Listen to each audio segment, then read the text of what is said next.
Everyone, I am Shilpa Bansal and welcome back in my YouTube channel. तो आपको जैसे कि पता लग ही गया होगा कि अब आज हम पढ़ने वाले हैं एक थ्योरी, जो किसकी थ्योरी है? पियाजे साहब की। ओके, तो उन्होंने कौन सी थ्योरी दी थी? संज्ञानात्मक विकास का सिद्धांत, जिसको कॉग्निटिव डेवलपमेंट भी कहा जाता है। पियाजे का फुल नेम जो था वो जीन पियाजे था और वो कहाँ के निवासी थे? स्विट्जरलैंड के निवासी थे। अब स्विट्जरलैंड में तो रहते थे वो, एक मनोवैज्ञानिक थे, लेकिन स्विट्जरलैंड में भी क्या थे? वो एक चिकित्सक थे। इनका जन्म जो है वो 1896 में हुआ था और इन्होंने अपने बच्चों पर ही प्रयोग किया था। ओके, क्योंकि इसके लिए उन्होंने अपने बच्चों के ऊपर प्रयोग किया था, इसके लिए उनको क्या किया गया था? बहुत ज़्यादा क्रिटिसाइज भी किया गया था। जीन पियाजे ने संज्ञानात्मक विकास के साथ साथ, यानी कि कॉग्निटिव डेवलपमेंट के साथ साथ, इन्होंने खोज व निर्माण का सिद्धांत भी दिया है। जीन पियाजे को विकासात्मक मनोविज्ञान का जनक कहा जाता है, यानी कि जो भी विकासात्मक मनोविज्ञान हुआ है उसका जनक जो है, यानी कि उसको करने वाला किसको माना जाता है? जीन पियाजे को। जीन पियाजे ने प्रयोगात्मक शिक्षा और व्यवस्था की शिक्षा पर बहुत ज़्यादा ही बल दिया है। उन्होंने क्या किया है कि करके सीखना। ओके, तो उन्होंने क्या किया है कि करके सीखना इस पर और व्यवस्था की शिक्षा पर बहुत ज़्यादा बल दिया गया है। अब जो संज्ञानात्मक विकास है हमारा, जो कॉग्निटिव डेवलपमेंट है, उसको एक दूसरे नाम से भी जाना जाता है।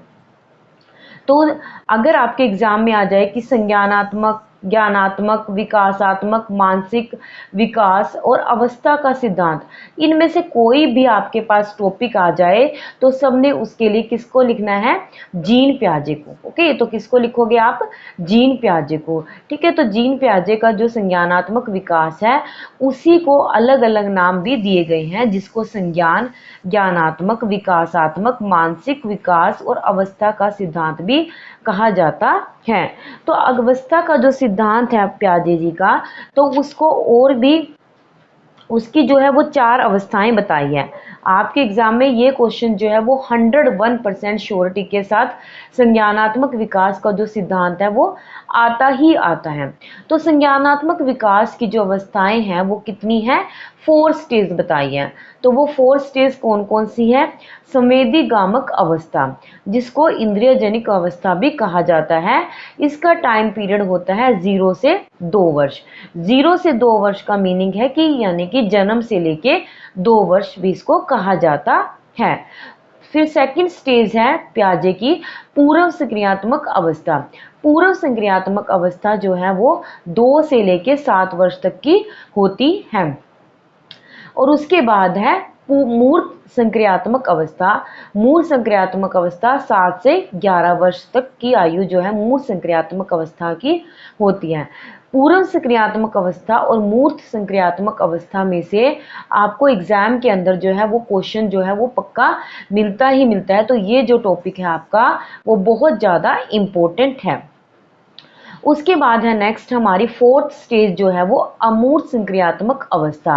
अमूर्त संक्रियात्मक अवस्था जो है वो 11 से 14 वर्ष, यानी कि 11 से लेके 14 वर्ष से ऊपर जो जितनी भी एज होती है वो अमूर्त संक्रियात्मक अवस्था कहा जाता है।